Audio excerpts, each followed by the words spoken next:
La nobleza negra fueron y son las familias oligárquicas de Venecia y Génova que en el siglo XII tenían los derechos comerciales privilegiados, los monopolios. La primera de las tres cruzadas, de 1063 a 1123, estableció el poder de la nobleza negra veneciana y solidificó el poder de la clase dominante rica.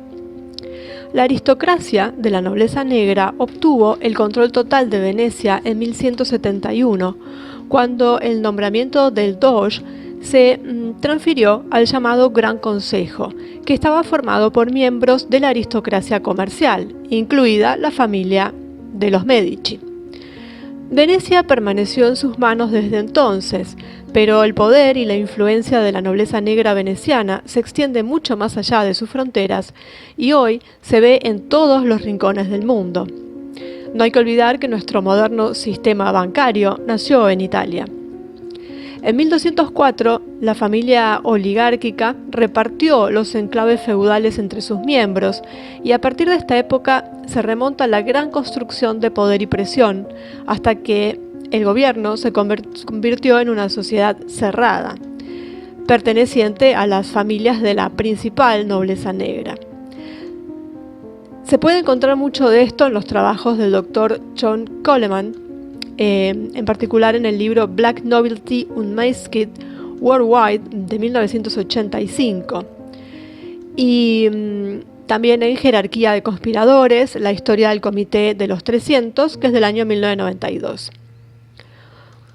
La nobleza negra se ganó el título a través de sus trucos sucios. De ahí viene el nombre y no del color de piel, obviamente. Así que cuando la población se rebeló contra los monopolios en el gobierno, como en cualquier otro lugar, los líderes de la revuelta fueron rápidamente capturados y brutalmente ahorcados. La nobleza negra utiliza asesinatos secretos, chantajes, quiebras de ciudadanos o empresas opositores, secuestros. De ahí el nombre. Entonces, bueno, ¿qué son estas familias? Bueno, acá tenemos una lista de las más importantes. La casa de Bernadotte, de Suecia. La casa de Borbón, original de Francia. La casa de Braganza, en Portugal. La familia Grimaldi, de Mónaco. La familia de los Güelfos, o Guelf, traducido. Y, bueno, la más importante es la de Gran Bretaña.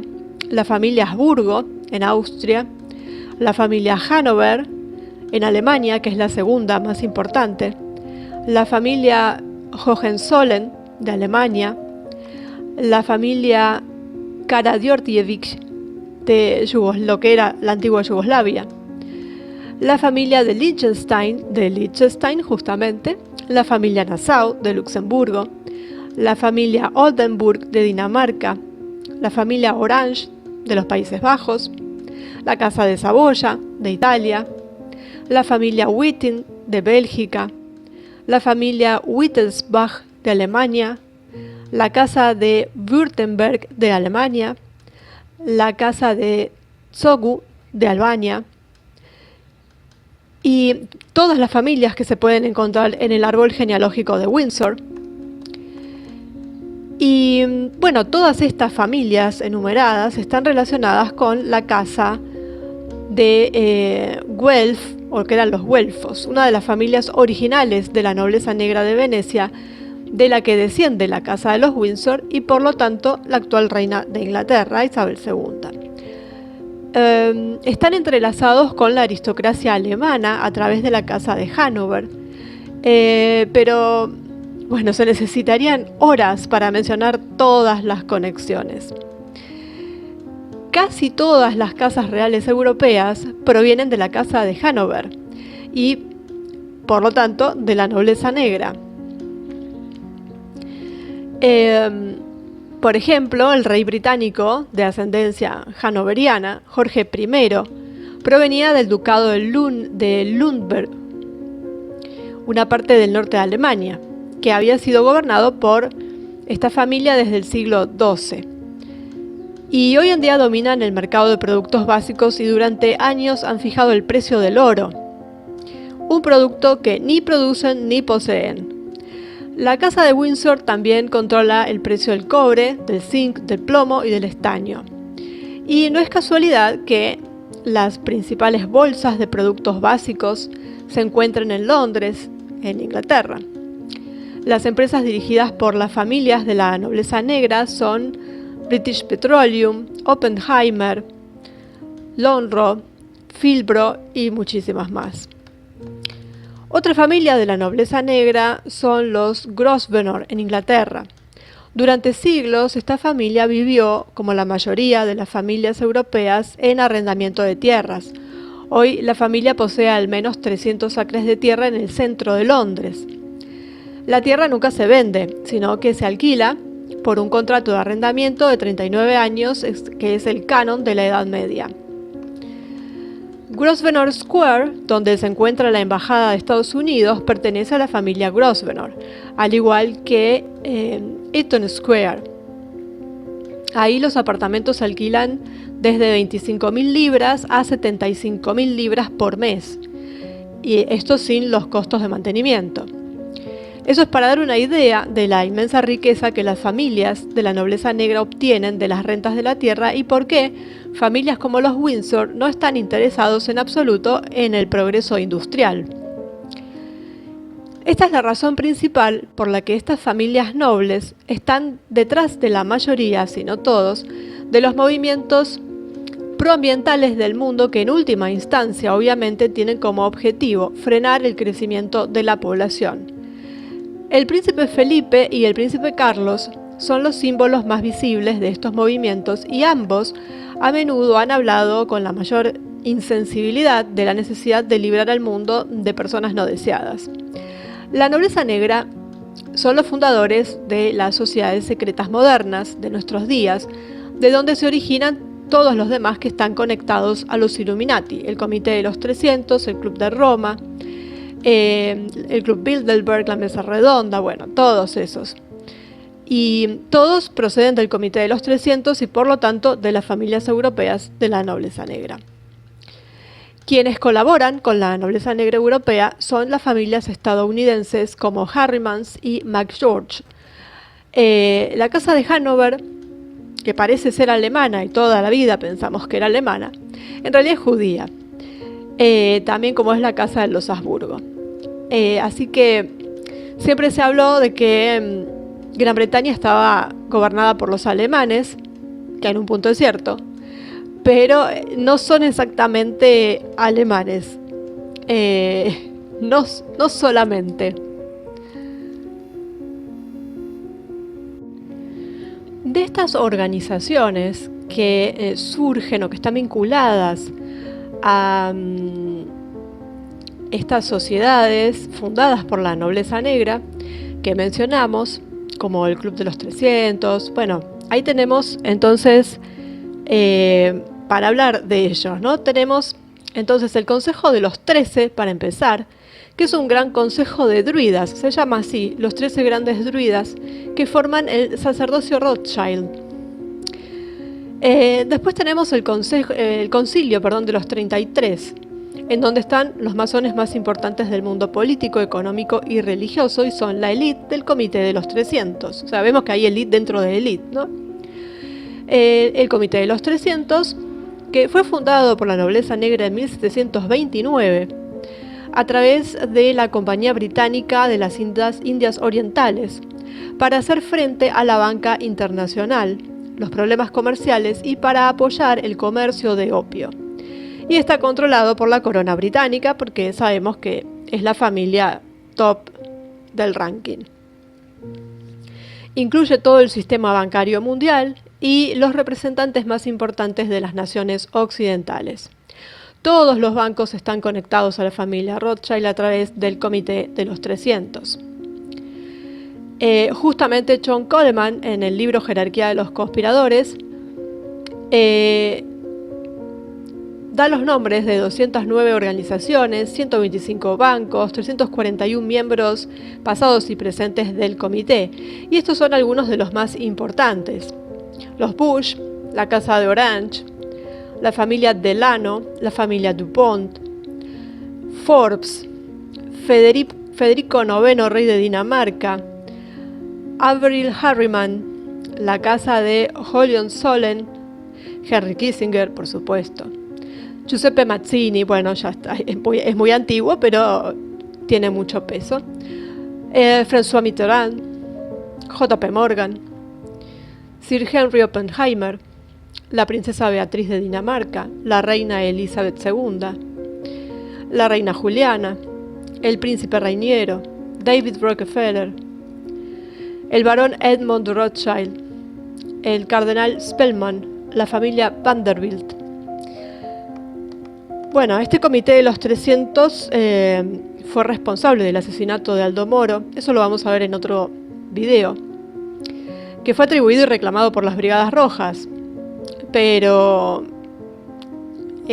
sabemos que esto fue a través de la PIDUE, controlada por la nobleza negra, encabezado por el Club de Roma.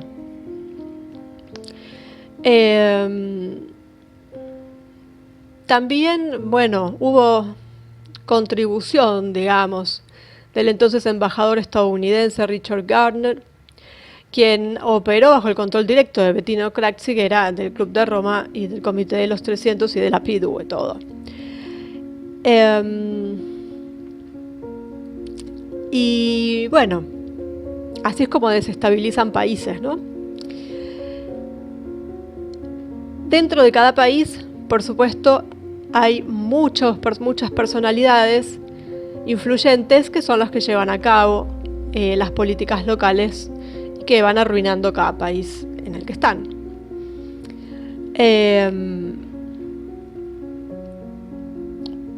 Así es como funcionan. Hay que tener en cuenta que la nobleza negra veneciana es diferente de la nobleza negra, o mejor llamada aristocracia negra, porque esto existe también, pero hace referencia a otra cosa. Cuando hablamos de nobleza negra veneciana es cuando estamos hablando de élite. Élite en el sentido de lo que, bueno, conocemos como Club de los 300, todo eso, el Comité de los 300 y la famosa pirámide. Porque antiguamente se le llamaba aristocracia negra o nobleza negra, pero en general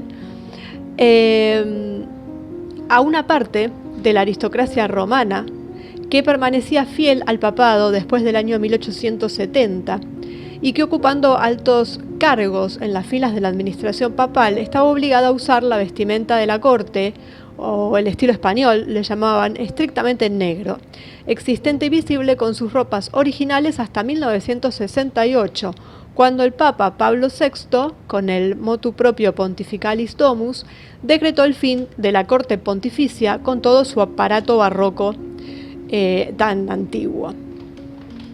Entonces hay que hacer esta salvedad, ¿no? Que existe la aristocracia negra romana, que es una parte de la nobleza romana, que es esta que permaneció fiel a los estados pontificios y bueno, se vestían de negro y demás. Y después tenemos a la nobleza negra veneciana, que es de la que todo el mundo habla hoy en día. Veneciana en un principio, que luego se extendió a Génova por el tema de que eran repúblicas navales. Entonces se fue de una a la otra, porque tenían el mismo sistema de gobierno además. Y bueno, todo esto lo explica muy bien John Coleman, que es un ex agente del Servicio de Inteligencia británico, MI6, que se mudó o se fue a vivir a Estados Unidos.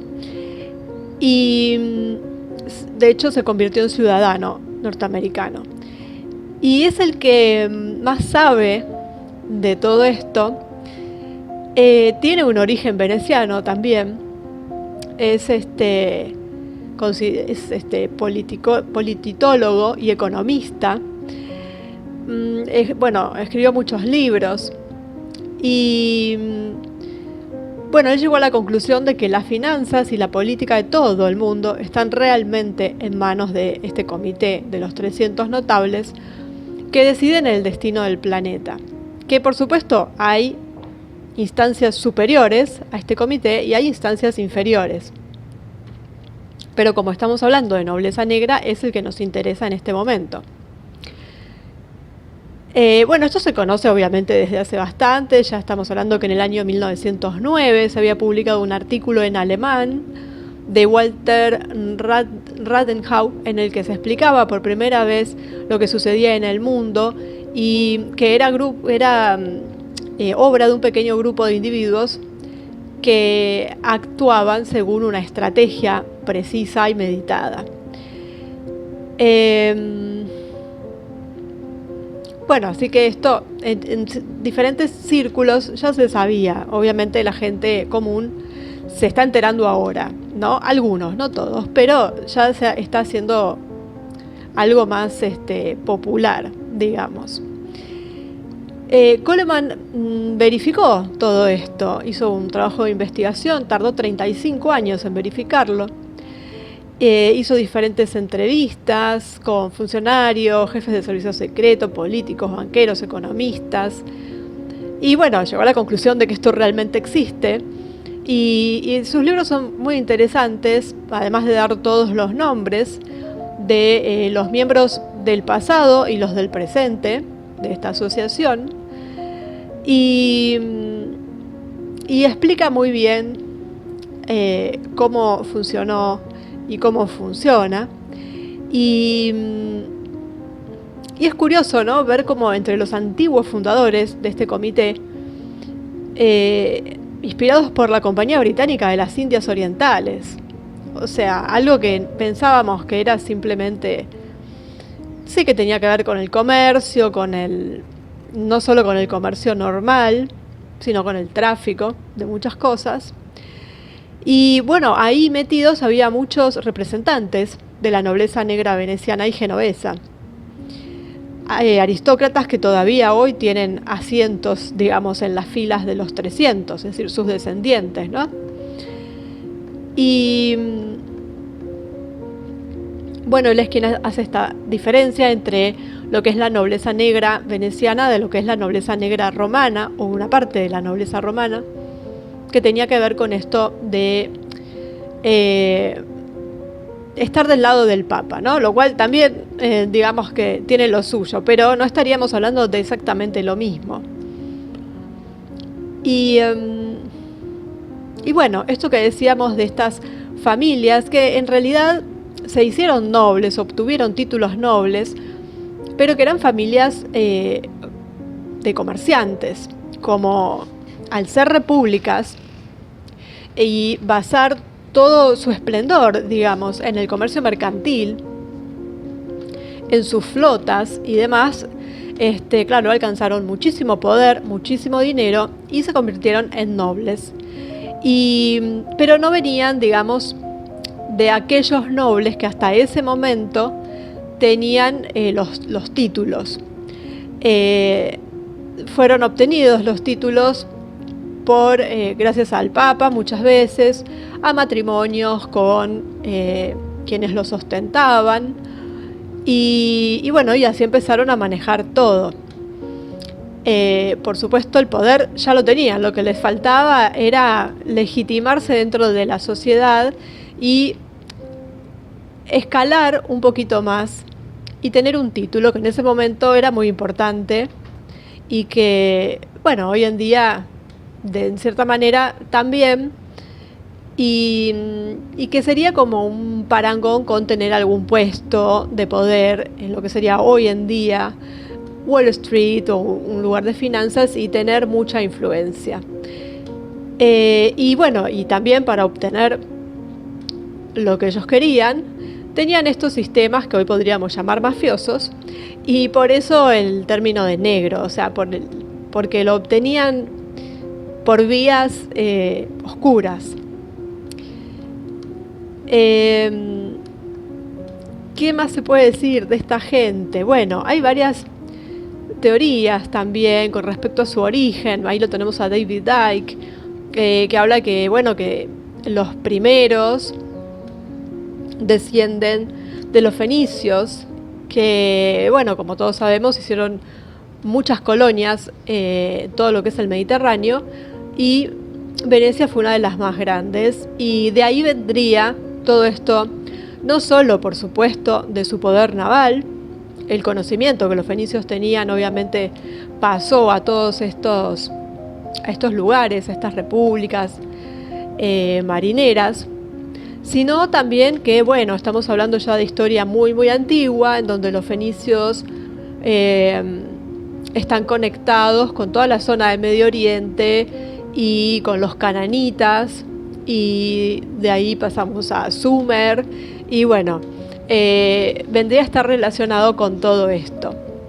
Esa es la teoría de David Icke. El origen real no sabemos, porque simplemente es algo muy antiguo, y esto empezó a surgir para la época de las cruzadas, que es cuando ellos más poder obtuvieron, porque además era el puente entre Oriente y Occidente, Venecia, y sus barcos se utilizaban en la época de las cruzadas para transportar a los peregrinos, pero también a los cruzados, y para ir y traer de un lado a otro mercaderías, esclavos.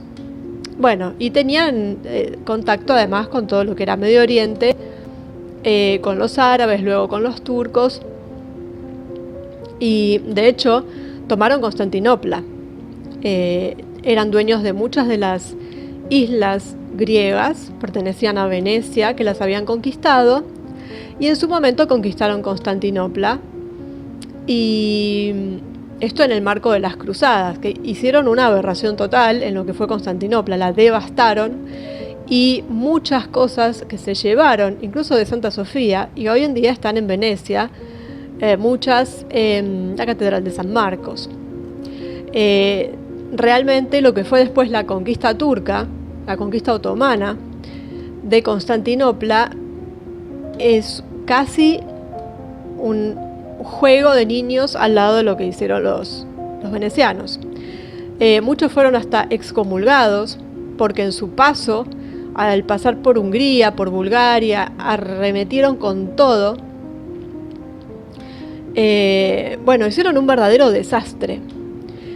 Y sinceramente, bueno, eso hay que decirlo, es así, la historia fue así, por más que yo tengo antepasados venecianos, y bueno, yo no sé si alguno de mis ancestros estuvo metido en eso o no, pero es la verdad, hay que decirlo, por más que a uno le duela, porque tiene raíces en esa zona, pero es lo que pasó. Bueno, lo que cuenta Coleman también tiene que ver con el método que adoptan estos 300 de apoyar una expansión de la izquierda política por todo el mundo, siguiendo el ejemplo de los socialistas fabianos, que también van a tener su video.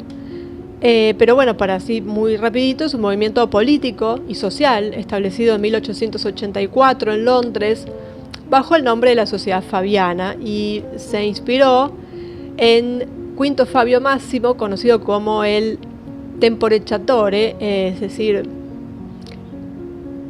quien utilizó una estrategia de esperar y ver el desgaste lento, digamos. El fabianismo creía que, de hecho, en una evolución paulatina de la sociedad mediante reformas que condujeran paso a paso hacia el socialismo, esa era la vía. Y una vez impuesto el modelo socialista, los 300 lo controlarían desde arriba, evitando disputas o revueltas. En definitiva, una izquierda que estaría controlada por una dictadura oculta y muy poderosa a nivel planetario. Obviamente ninguno de los seguidores de los regímenes socialistas imaginan que estos gobiernos fueron puestos por círculos muy reducidos de supermillonarios, que de hecho son los que constituyen el nuevo orden. Y después también, bueno, están detrás del la sutil reducción del crecimiento de la población. Y porque, claro, a ellos no les sirve. Entonces, no les sirve porque se basan en la tierra y en generar cosas que, bueno, no importa si hay mucha gente o poca gente. Bien.